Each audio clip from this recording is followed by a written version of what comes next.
Hi, this is Emily with The Girl in a Garden on dfcradio.com, and today I'm at the Garden Spout and we're talking about gardening.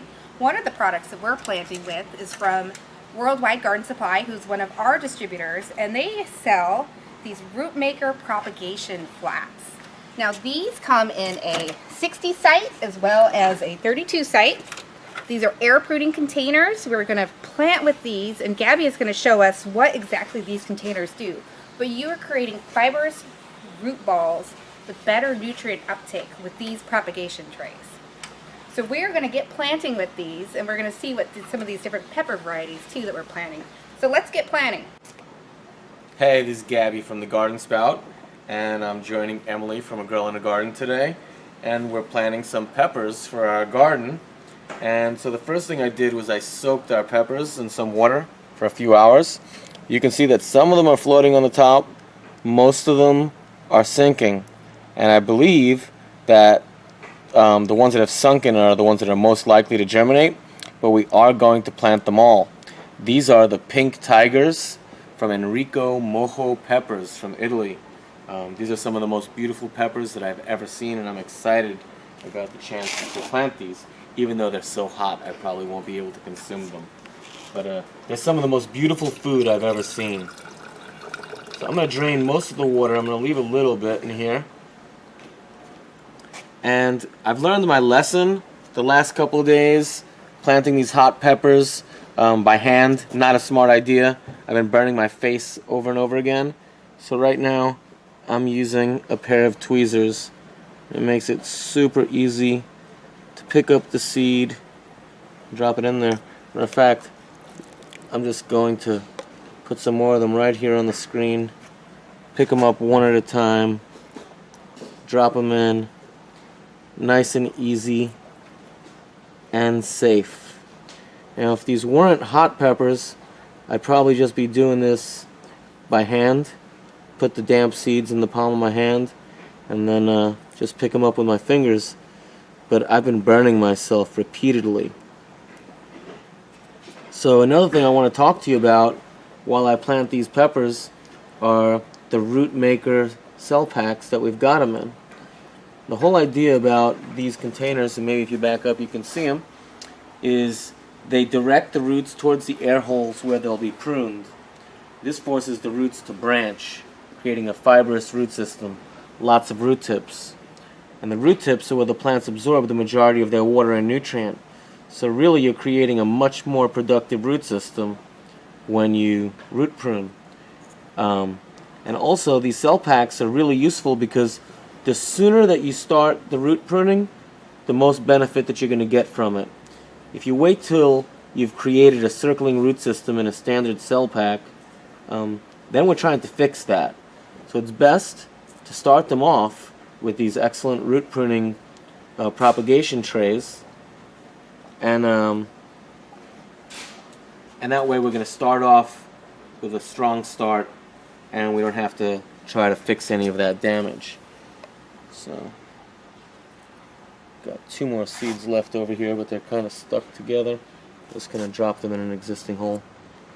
Boom, that's it. So after I do that, I just with my fingers gently cover them. We don't want them too deep, we just want them below the soil surface. Okay, so something else I'm going to show you before we move on to the next group of peppers is, so the way I water these is I'm going to flood this tray here, and then I just drop this down into it like that. Then after it's done irrigating, I'm going to pick it up onto this mesh flat. It's important, we do not want to put these root makers into a standard cell flat, because this flat is going to block all the air holes and make it so it doesn't prune the root. So as you see here, I like to have them elevated on a mesh flat. That way they're getting air on all sides and they can be drained. They can also be watered simply by misting them. So that's how we plant our pepper plants. in the Root Maker cell packs. Now that we have our flats of seeds done, what is the next step with these trays? So now that they're all planted, what I like to do is just give them a good misting on top of all the cells. It's going to help the soil settle down on top of the seeds, make sure that everything is nice and hydrated. And what are you misting them with? This is water. When I mixed the soil, I added a little bit of earth tonic, but right here we just have plain water. Then I mist the inside of the dome. We're going to cover them, and then we're going to place them on top of a heating pad. Now, people get a bit discouraged with peppers because they can take 2, 3, 4 weeks to germinate. So give them time and make sure that they stay wet. Don't let them dry out before they germinate, because then they certainly aren't going to come up. But that's basically it, is just keep them wet, keep them warm. Peppers like temperatures above 80 degrees to germinate. So we put them on the heating pad, no thermostat. We let it get as hot as possible. So that's really it when it comes to germinating peppers, is they like heat and it takes a long time. So I have to ask, Go Gabby, ahead. do you have any other planting techniques to share with us? We already know about the tweezers, especially with hot peppers. You don't want to touch them. You will learn the hard way once. Yeah, I've probably learned it 5 times. Just don't do it. I have another trick, and we'll probably make another video showing how you do it. So these seeds here that I planted were seeds that I soaked in water. And when you soak them in water, you kind of have to grab at them either with your fingers or with tweezers. But I also plant other seeds that are a lot easier to germinate, for instance like the lettuces. And those I did with dry seeds and a wet tip of a pencil. And so basically you just take the pencil, you wet it in some water, you touch it to the seed, and then you wipe it off in the soil. And it's a really fast way of picking one seed out at a time. A lot of people, when they plant seeds, they'll sprinkle them over, and then what happens is you get too many seeds per cell pack, and you have to thin them out. That's a waste of seeds, and it's also a lot of labor. So I prefer to do the labor at the time of planting, to plant one seed per flat, and the pencil method really works good. We should make another video showing people how we do that. Because I will say the pencil method works fantastic, especially with the lettuce seeds and some of those other ones. I'll put my glasses on and I can still barely see the seeds. Same thing when I'm doing carrots outside. I end up with 5,000 carrots when I need 30 of them. So it's a great tip. We're going to do some more tips on seed saving, seed planting, and all about seeds, and a lot more about peppers, because I have a pepper obsession in 2014. And because it's springtime. And it's springtime. It's planting time. So I have to say thank you, Gabby, for showing us about the Root Maker propagation cells. My pleasure. And this is Emily with The Girl in a Garden on dfcradio.com.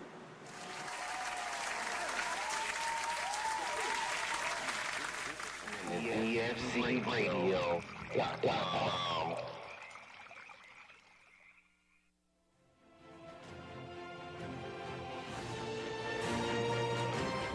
DFCradio.com.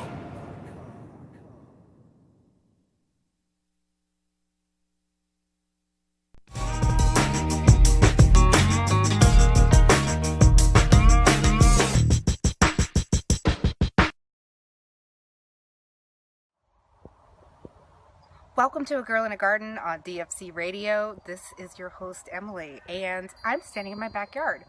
I just got back from about a 10-day business trip. I was up in the beautiful Washington and Oregon, the Pacific Northwest.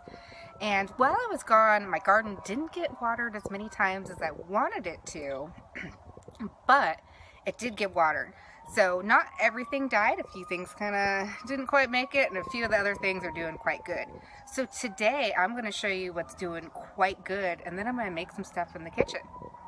So even though it was only watered once, my basil is out of control. Just like the rock says in this Smart Pots big bag bed. Actually, this is the medium size. I just planted this a few months ago, but this is the basil plant. And I left for about 10 days, and it got watered once, and it's completely out of control. So this is a salad spinner bowl right here, so a full-size bowl right next to it. And I'm going to cut and harvest down some of this basil. And if you see, it has gone to flower. Well, it's starting to go to flower in some cases. So I'm just going to chop that all down. I'm going to chop this completely back and see what survives in the winter. So I'm going to cut this back, oh, pretty darn far. Basically, this whole branch is going to come down. So typically, I will either do scissors. I really prefer trim scissors. Otherwise, just harvesting with your hands, just pinching it, it's really easy. You can pinch that, and I actually prefer using my hands, and same with kind of like the gloves thing. I prefer to get down and dirty in the garden. So I am going to harvest this completely up. It's going to look like it might not grow back once I'm done with it. And as if you see, there's a little bit of nutrient deficiency right there. It's a few different sizes, but it's all going to get blended up into some great pesto. So I'm not really worried about the look of some of the leaves because it's all going to taste wonderful. So I am going to get this completely harvested and bring it inside to wash it, and we're going to make some pesto. Okay, so I got all the basil harvested, and here is a humongous bowl of fragrant, amazing basil.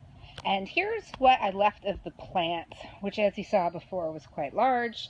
I cut it back pretty far, and we're looking at end of October right now. So I'll really see how long it actually lasts in the garden. And this is in the medium size. It's a Smart Pots big bag bed, and if you do not know about Smart Pots, you can check them out at smartpots.com. And this I planted in July time frame, and I put some mulch in here to help save some water because we're going in the drought. So if you reach down under there, there's some great damp soil in here covered with mulch. Some other herbs in here. I had lettuce in here that actually, when I was gone, it wasn't watered very much, and it was into season. It bolted already too. So I pulled out some of the lettuce. Other ones I've cut back, as you can see right there, all the way. So we'll see if any lettuce starts to come in. It's kind of the end of season. Santa Rosa, I believe it's 9B. It's the USDA hardiness zone. So there's definitely time to have a winter garden. But we'll just see how this goes. I'm just going to kind of cut it back and water it. But tonight, we are going to take this basil inside, wash it up, and make some pesto. So when I'm washing a lot of basil or a lot of vegetables from my garden, this is how I like to set up my kitchen. So I like to have the first sink to have the vegetables in it. I cut big branches of basil. There are some that I'm going to have to de-stem and clean up, which I'm going to do in this sink as I rinse it off. So cleaning station, and then I use a nice big towel and lay it out flat. It's dry. I can wrap this up around it to dry some of the moisture off.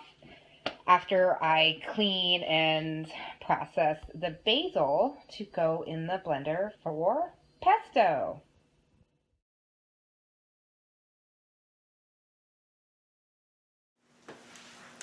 Okay, so I have harvested and washed and dried the basil, and now it's time to make pesto. So right now I have my little Ninja. So I'm going to put 2 cups of basil, and here I have it freshly washed. It's about 1 cup.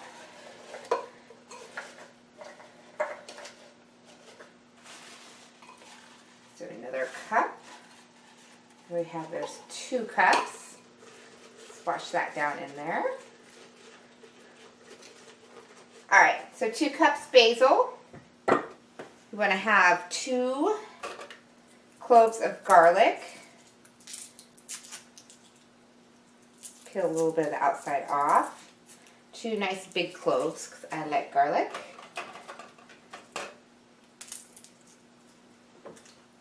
We're going to have, let's see, a 1/4 cup pine nuts. So this is half, so I'll add in about half of this. You can also use walnuts if you want. 1/4 cup pine nuts. salt and pepper. I like to use the Himalayan pink sea salt. Nice healthy amount of that. Some nice ground pepper. And half a cup of Parmesan cheese. And I need a spoon for this one.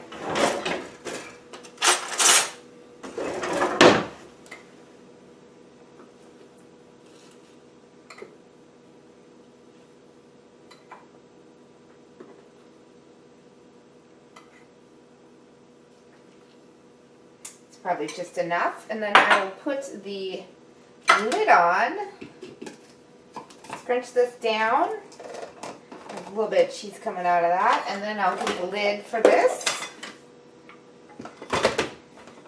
This is a super easy blender to use. I like this one because it's easy cleanup and it's easy to use. So everything's in here.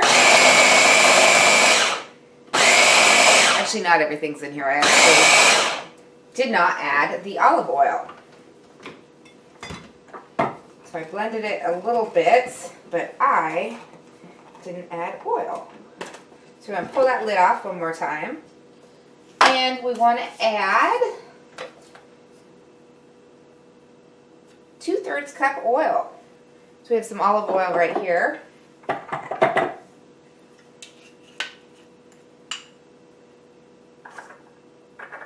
Let's see. 1/3 cup right here. So just some nice olive oil. And sometimes I add a little bit less. So I'm going to fill that up about halfway. Let's try this again.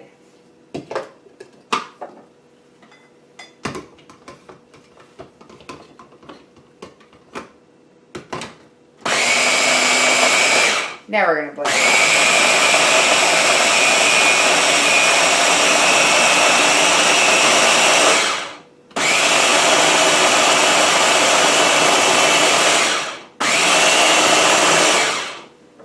See what this looks like. So this is nice and green and ready to actually go in the fridge if you're going to use it right away. Or what I'm going to do is I'm going to put it in some Tupperware containers and throw it in the freezer, so when it's time to cook some stuff from the garden or make something with pesto, I have it all ready. So I'm going to make a few batches of this, throw it in the freezer, and I'll have pesto year round. So that's how easy it is to grow some basil, because it grows like weeds, and to make some pesto in the house. So until next time, this is Emily on A Girl in a Garden on dfcradio.com.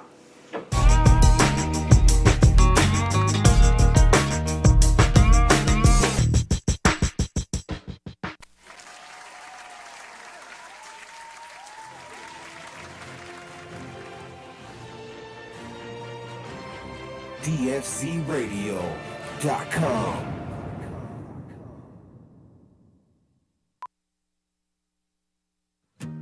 Here at Green Grow, we take organic gardening seriously. With our mycorrhizae products, you'll increase growth and help reduce the need to replace old, worn-out soil. We help provide electrolytes and maximize nutrient intake to make your indoor garden lush and green.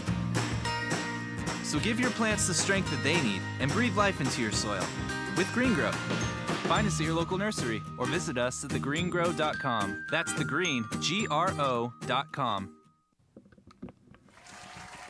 A Girl in a Garden fall garden cleanup tip. It's harvest time. It's time to clean up, and reusing or cleaning out your smart pots to reuse them again for the next season is a great cost-effective thing you can do. One of the ways that you can do this is by turning the container inside out after emptying the soil or the soil media and leaving it out in the sun to dry out. Maybe move it a few times, brush off all the excess soil or media, and you can store it. If you do want to sterilize it, you can always soak it or sterilize it with Simple Green or a light bleach solution. If you are cleaning several smart pots, one thing you can do is dump all the contents out and add them into a garbage can or a big container. Add in water and a mix of simple green or bleach. Don't mix them together. Agitate them, let them sit overnight, agitate them again, empty the container, fill it with water, agitate it again, make sure they're nice and clean and sterile, and then you can reuse them. So there are 2 different ways to clean out your Smart Pots garden containers so you can use them again for the next growing season. For more information about Smart Pots, you can visit smartpots.com. And this is a quick tip from Emily on A Girl in a Garden. You are listening to the beautiful Emily Walter on dfcradio.com. We're listening to dfcradio.com.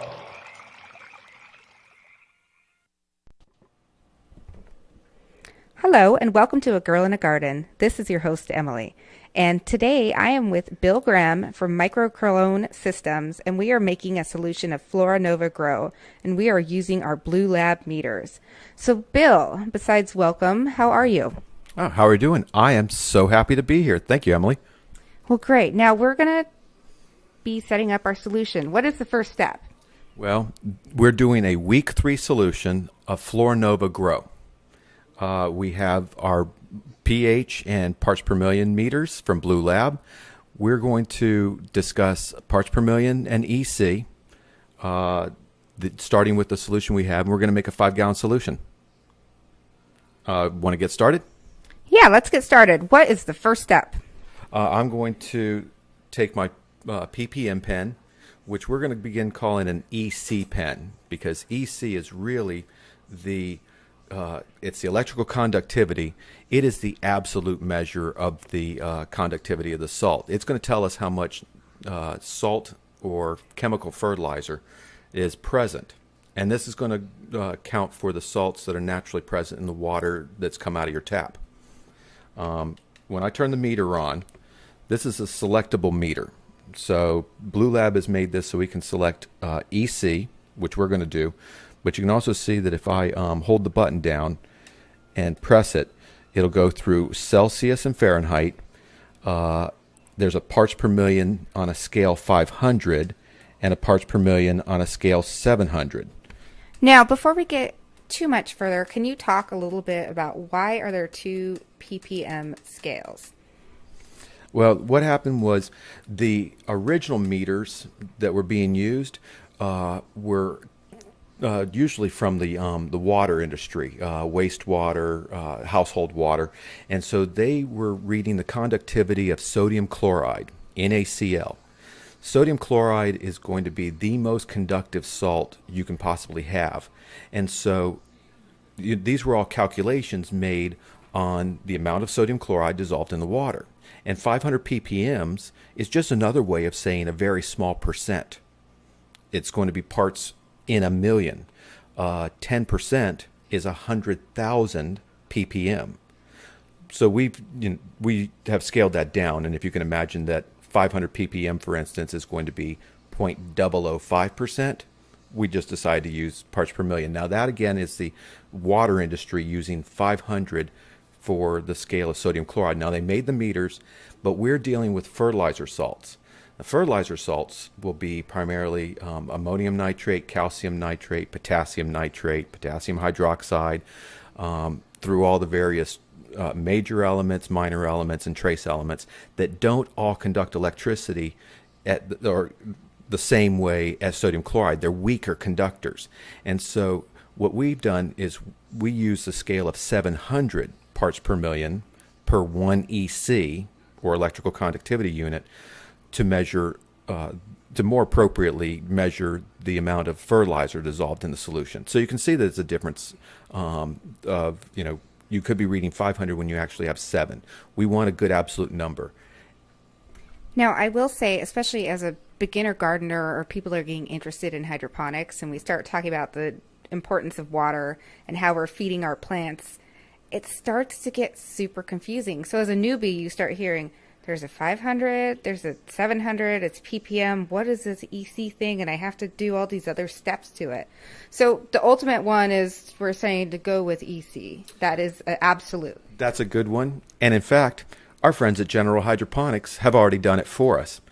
I am looking at the label on the Flora Nova grow bottle, and listed right down the side is going to be how much of this product to add to get a desired parts per million or EC level.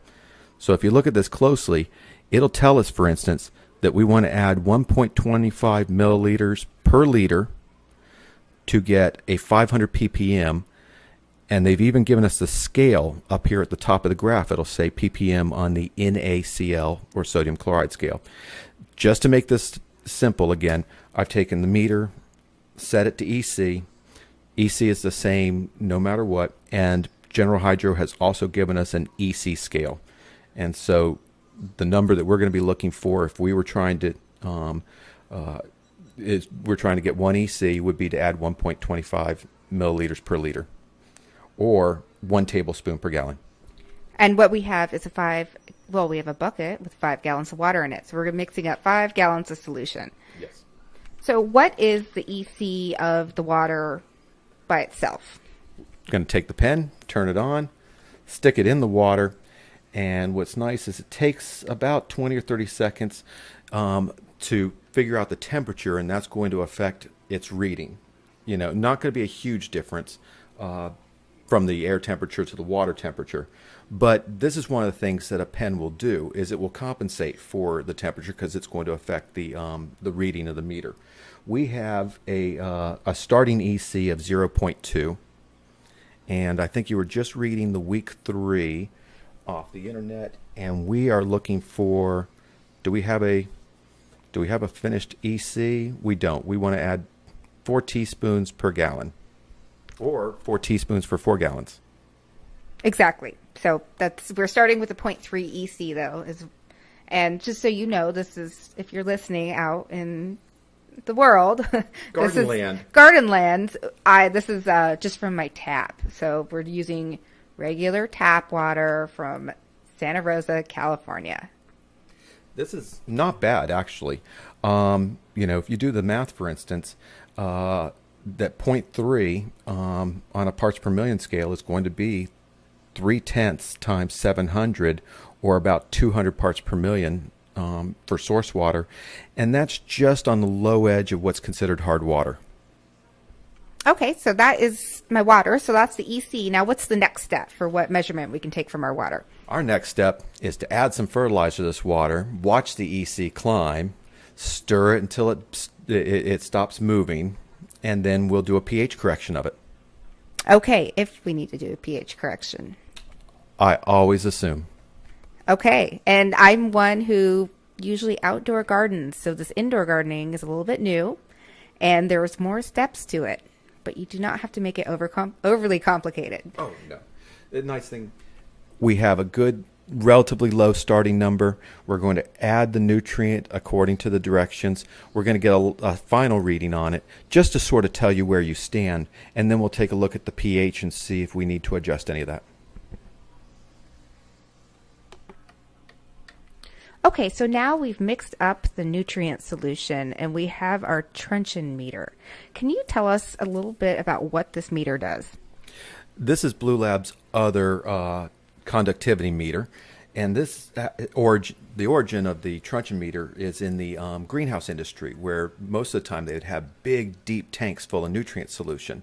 So what you have is you have a wand that allows you to stir the solution at the same time they built the meter into it, and it's super simple to use. What's cool about this is, as conductivity goes, as soon as you dip it in the solution and it knows that there is a conductivity, it turns on. There's no on and off buttons. This thing's completely sealed and waterproof. And what happens is it's got a series of LED lights and all of their respective conductivity readings right next to it. So wherever the light flashes is going to be the conductivity of the solution, which is nice. It's super easy to read. And this goes back on that lesson about variable ppm. What you can see is we have all the scales, EC, ppm 500 and ppm 700 on the exact same pen. So if you have, the most important thing is going to be the people who made your fertilizer, in this case GH. They've given us a desired EC for the finished solution. And so what we're doing is we're going to go find the exact same EC on our meter, and I'm going to keep adding fertilizer until I reach that number. So we can either do it by the teaspoons or milliliters they've told us to add, or we can kind of tweak it by using our meter. But what's wonderful about this is just as easy as this. We're dipping it in the bucket and stirring it. I see the light flashing underwater, and then I pick it up and read it. And in this case, we now have an EC of 1.2. Remember, we started at 0.3, so we added how much nutrient? 9/10 of an EC, or just about 1 EC, which is exactly what we were trying to do. So it's really kind of neat. This stuff only sounds funny when it's the first time, because once you get these numbers sort of locked in, you know that as you're raising your crop and you're making fertilizer solutions, you're looking for them to sort of gradually rise, because we're going to need a little more fertilizer. In the winter months, we feed a little stronger. In the summer, we feed a little weaker. But the plants, as they're getting bigger, are going to need more fertilizer.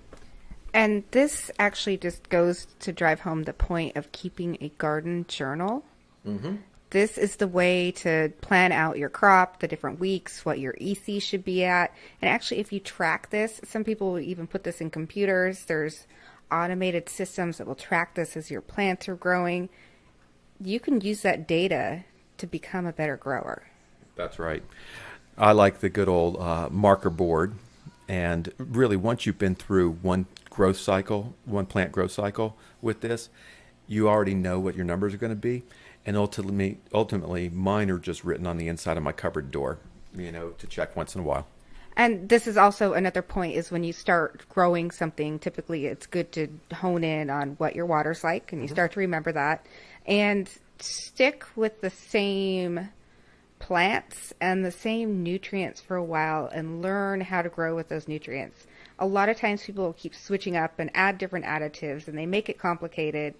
They don't keep track of it, and then you just go, oh, that one time I grew this and it was fabulous, and I used this special product and I have no idea what I did with it. Yeah. Keep track of it. And it's not working like it used to. Where did you veer off course? And you go back and find that base point. Always create a base.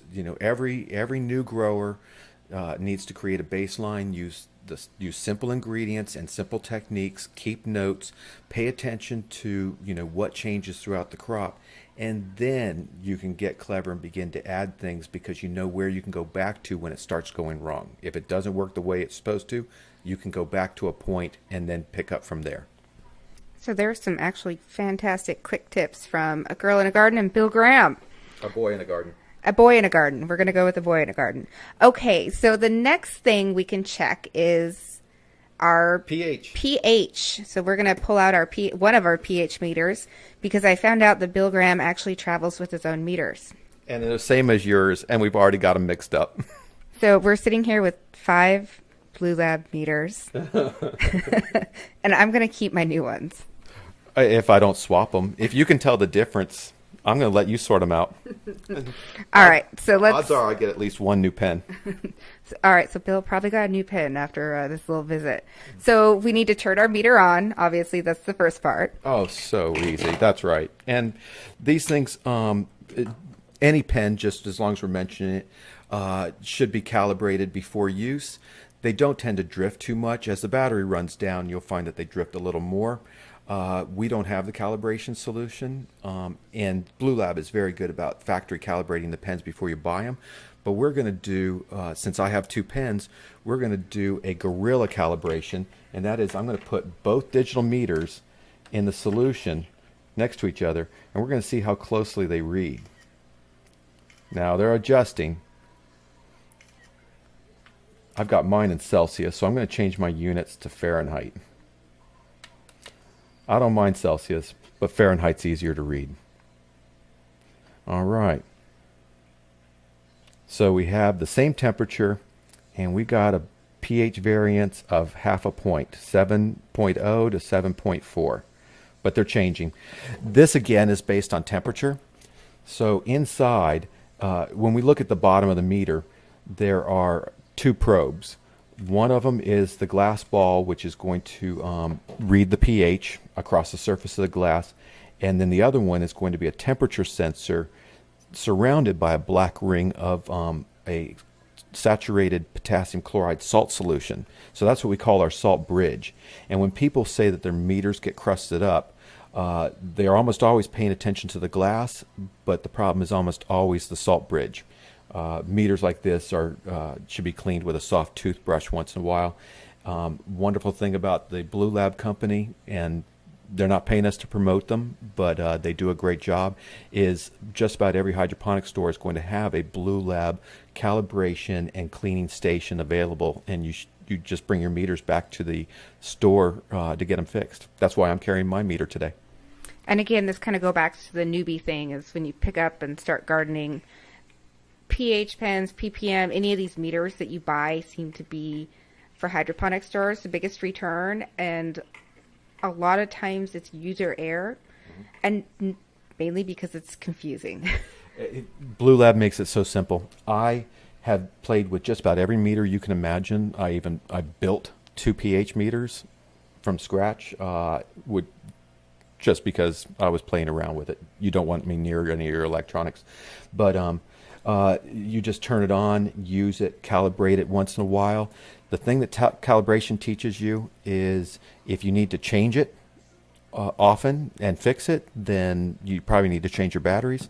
If it's not drifting, which is much more common, then you can probably skip calibration every 2, 3, 4, 5, in my case 10 or 12 uses. Both pens have since stabilized, and what we're reading is 6.7 versus 7.0, and honestly I can't tell you which pen is yours and which one's mine. We're going to have to sort that one out later. But they're close enough. This solution is for soil. These are for your soil gardens? These are actually for cocoa. For cocoa, okay. For cocoa, I believe we will then reduce the pH to about 5.8. Yep, about 5.8 to 6.2, but it's better just to start on the lower side. So we're going to adjust this down just a little bit. So let's pull out that solution and mix that one up and fix this up. Which solution is that? Okay, so now we're going to adjust our pH down, and I actually do not have any pH down solution, so I am using distilled white vinegar. It's organic. So that's one way in a pinch. I really should have some pH down. Unfortunately, as I keep mentioning, I've moved recently, and I don't have all my garden stuff. So luckily, I have been using my homemade laundry detergent, and part of it calls for distilled white vinegar. So what's our first step with this? Fantastic cleaner. Well, first, in the meanwhile, I have calibrated the meter. We'll run through that when we get done here. But what I've done is I'm going to hold the meter in the solution so that we're reading now about 6.7, 6.8. It's getting used to it. Vinegar is a weaker acidic solution than ordinary pH down. The pH down you'll get at the shop will almost always be a phosphoric acid solution, which sounds like it's really strong. It's what they put in Pepsi and Coke to make it tart. Not saying that stuff is good for you either, though. Pepsi and Coke. Gatorade. It's got electrolytes. I will honestly admit on the radio, though, that I like my Diet Coke. She does. It's true. Okay, so I've just added a little vinegar. I can see that the pH on the pen has dropped to about 5.8, 5.7, but you've got to stir it in. What it's doing is it's now moving through the entire solution. It's reacting with the nutrient molecules that are there. It's going to change it, and I'm going to see the pH begin to stabilize up in the 6s, which is what's happening. This is when it's good to have a long stick or a small pump. For a 5-gallon pail, a tiny fountain pump dropped in the bottom with an electric cord is wonderful because it'll bring the solution from the bottom up to the top and turn it around. And this is also, sometimes I mix up 5 gallons or even 55 gallons of solution and I don't use it right away. I'm using it in drain to waste, or I'm fresh feeding a little bit each day. So you can keep it in solution. Usually I would drop an air stone into it, and I definitely, whenever I add anything to it, I would stir it Sometimes you can get extensions on your drills, and it works as a really good stir stick. A stir? Yes, absolutely. What I did here that you can't see because we're on radio is I poured the vinegar into a measured shot glass. And by starting at an ounce or 30 mils of vinegar, I've been adding it using the meter to tell me when to stop. Nice thing is now I'm also getting a measurement because I can tell how much vinegar I've added to the solution, and that is something else I'll put in my notebook. So I'll remember next time that 4 teaspoons or 20 milliliters of vinegar brought the pH down to 5.7. And next time I will say I'm going to buy some pH down. But this is something in a pinch. You can also have these cheat sheet notes that I put in the back of my notebooks of, I don't have any pH down, what can I use? I don't have this, what can I use in a pinch? So sometimes they come in handy. This is also not just with nutrients of keeping an extra ballast. Extra ballast is good. It's kind of your backup of what do I do in a pinch. What is your backup pH up? Just in case you didn't have any of that. Is it lemons? Also an acid. Lemons bring it down. Lemons bring it down. Okay, I remember that's a trick. So what brings it up? Baking soda. Arm & Hammer. Okay, and most people will have baking soda. I know I have some in my fridge. So besides vinegar, you can use lemons to bring it down and use baking soda to bring it up, or you can buy the solutions. Always good to have on hand. They're actual fertilizer elements. I think we're ready to go. All right. So we've mixed it all up, and that is a basic background on mixing up your solutions, a little bit about all of these different meters and why we take them and how do we follow them, and we're going to stick with doing EC. So I'm going to continue learning EC and trying not to go, what is it in ppms again? You kind of have to retrain your brain. It's kind of when you go from the metric system to the imperial system. And why does the U.S. have to be different from everybody else? 1 EC equals 700 parts per million. 2 EC equals 1,400.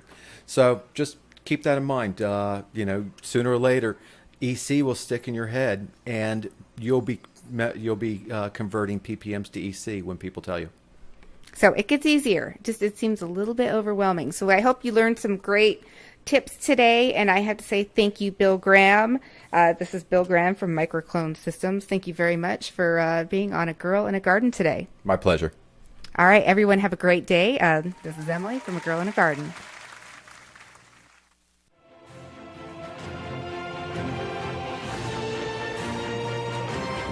DFCRadio.com.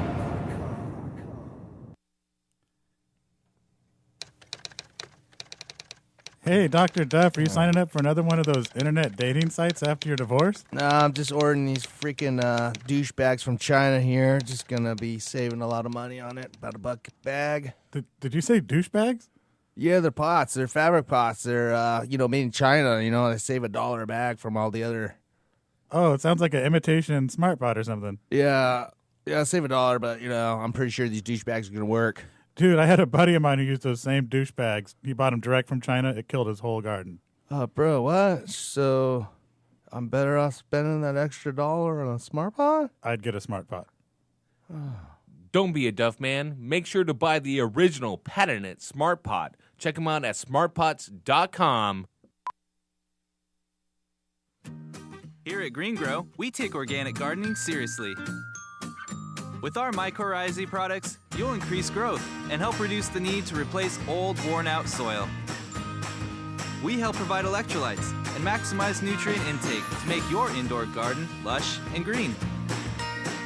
So give your plants the strength that they need and breathe life into your soil with Green Grow. Find us at your local nursery or visit us at thegreengrow.com. That's thegreen, GRO.com.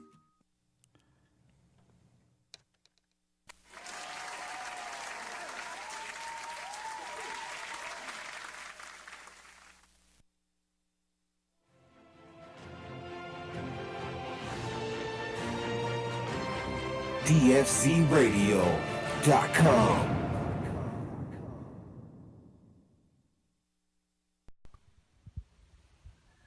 A girl in a garden here, and today I'm up in Washington State. I'm at my parents' house, and they are gardening hardiness zone 8A, so the USDA hardiness zone. You don't start planting until April, May, and typically you are done harvesting by mid-October, which is right now. So what we're looking at here is tomatoes that were grown outside. I still got some green ones. It's got some ones that are going bad. It looks like the plant's about ready to be done for the year. But there's still lots of green tomatoes. So this is what's outside. And then my dad bought and installed this greenhouse this year. So let's see what's in this greenhouse. Also USDA hardiness zone 8A, obviously. But this is what's indoors, and it's being grown in Smart Pots, which is a sponsor of A Girl in a Garden. And here we go. So look at this greenhouse and all of the red tomatoes that you see in mid-October. So this is October 11th right now as I'm filming this. Green tomatoes. I'm also seeing the plants are starting to deteriorate, but I'm seeing flowers on them and a huge amount of green tomatoes. So that's the difference that a little greenhouse makes in a gardening zone. You're typically done with gardening around this time of year. So as I was talking to my dad this morning, he was telling me that he will be able to probably get tomatoes out of here until almost Thanksgiving. So what he's doing is he's extending his garden life by a month and a half by using a greenhouse. And there are several different types in here. I will say there's been a little bit of a mold issue. They don't look the best. Now the mold issue is from the airflow or lack of airflow. So he's going to put a little fan in here so we can get a little bit more airflow. And without the airflow, you can see this moldy one in there. That's what happens. So there's still lots of good stuff in here though.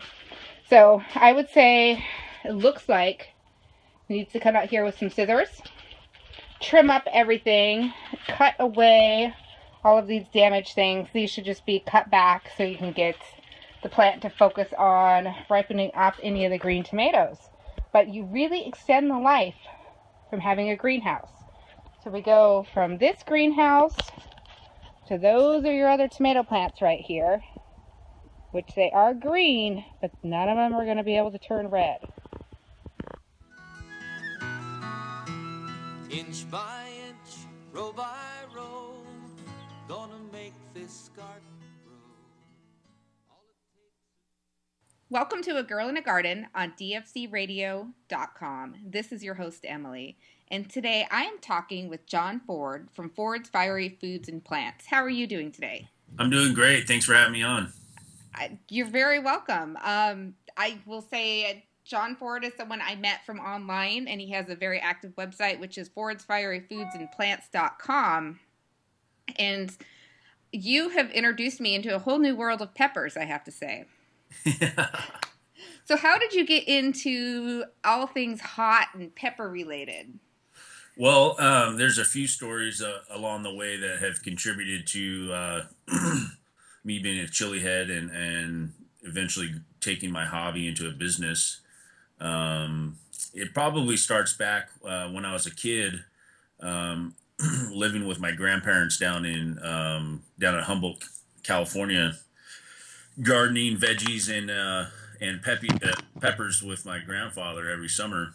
And, it started there. And also, part of the punishment, when we would cuss as a kid, my mom used to, splash a little Tapatio hot sauce in our mouths.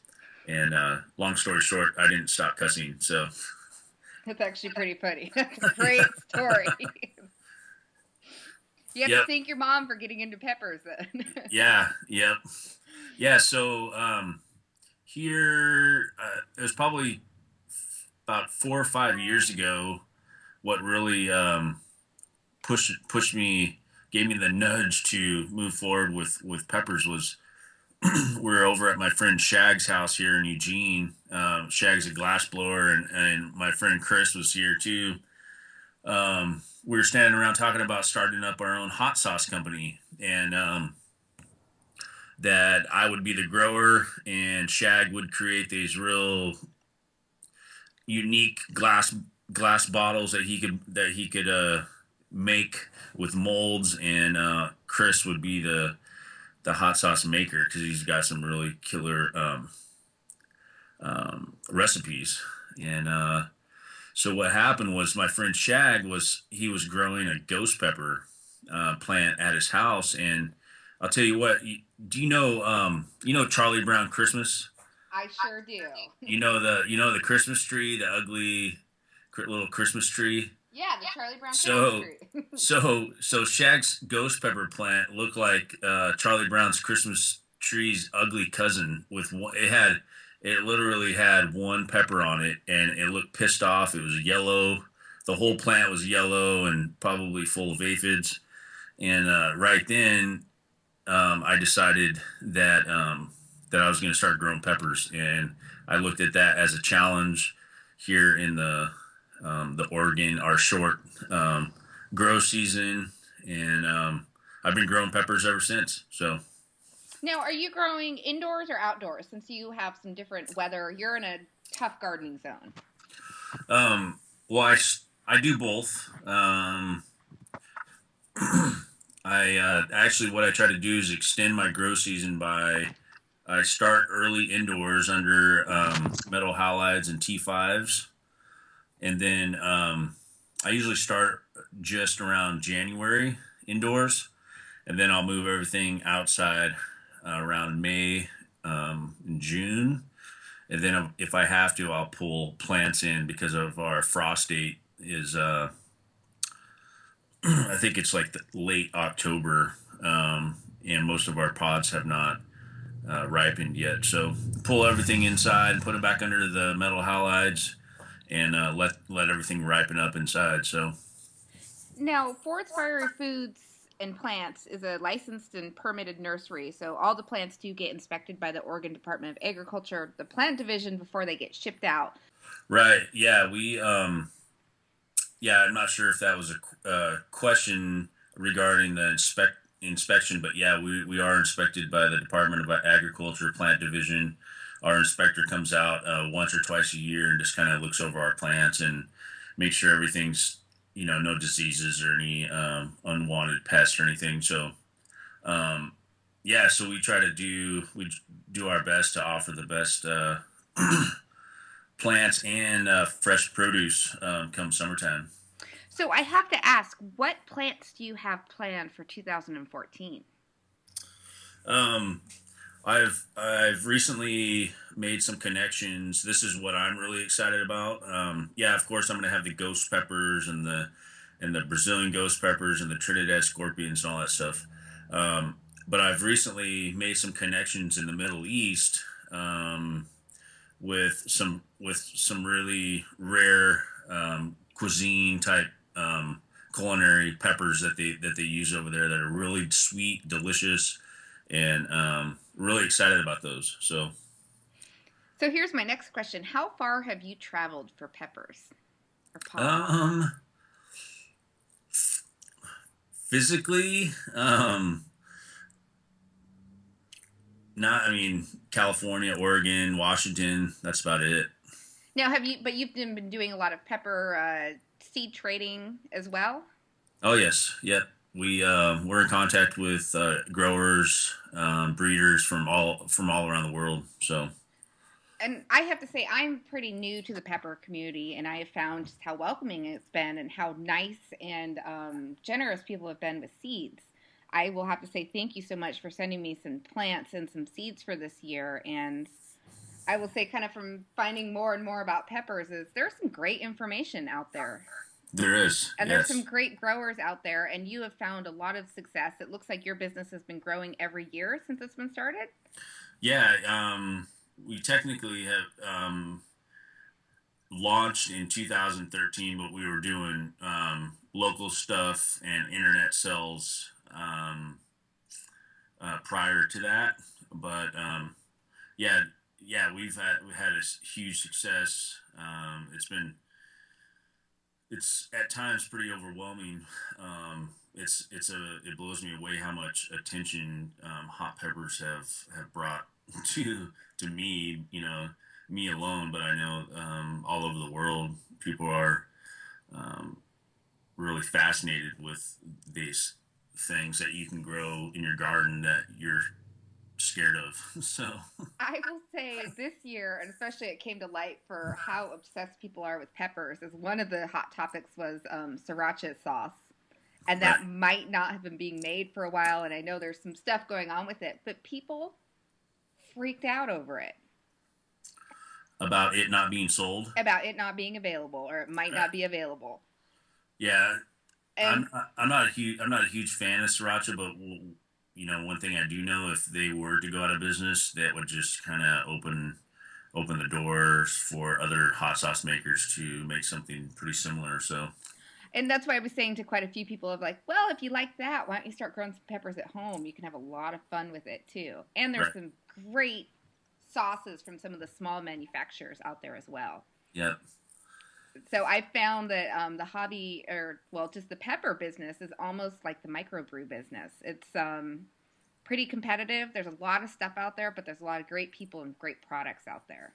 yeah, that is true. Yeah, the hot sauce.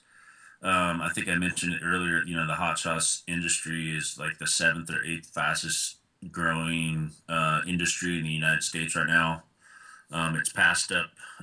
Ketchup is the number one sold condiment in the United States. So, It's amazing. It's a growing business, and it's all about gardening. And there's some rare, beautiful peppers that you can find, and they don't always have to be the super hot.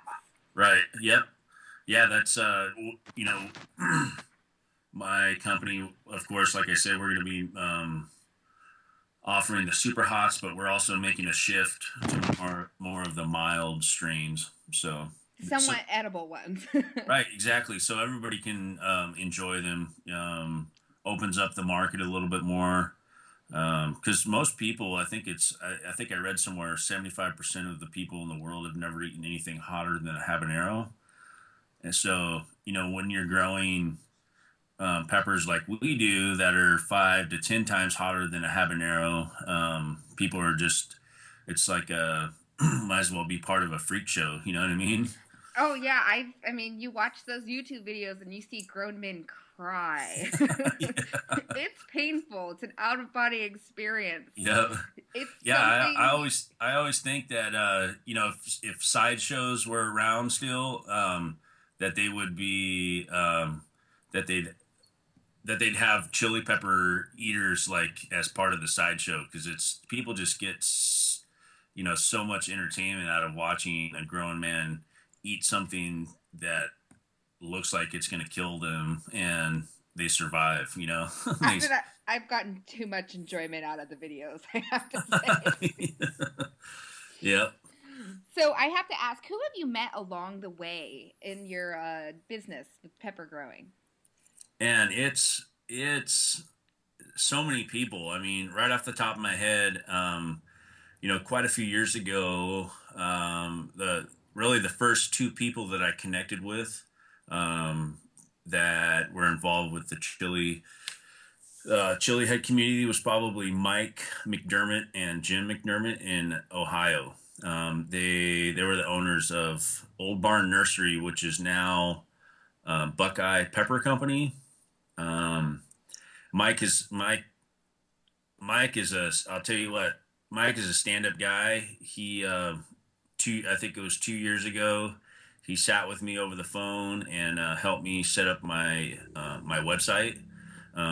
He didn't ask for anything. He didn't want a payment. He just wanted to help me out, and I had the same website as him, and he knew the ropes, and he walked me through everything. And my website is a result from him helping me out. So definitely Mike and Jen, George Payne.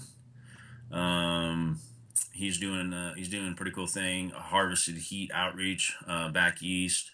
Um, his girlfriend or wife has I think it's MS, and he's doing a lot of a lot of outreach stuff around MS and peppers and the capsaicin and all that stuff. So, but yeah, the George Payne, Mike, and Jen, and a good friend of mine down in Brazil, Jose Renato. He's been really helpful here the last few years. So, And that's great. I found just being new to this industry is there's just so many helpful people out there.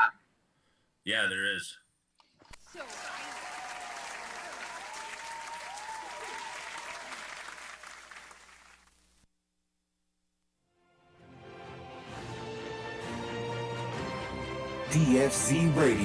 DFCRadio.com.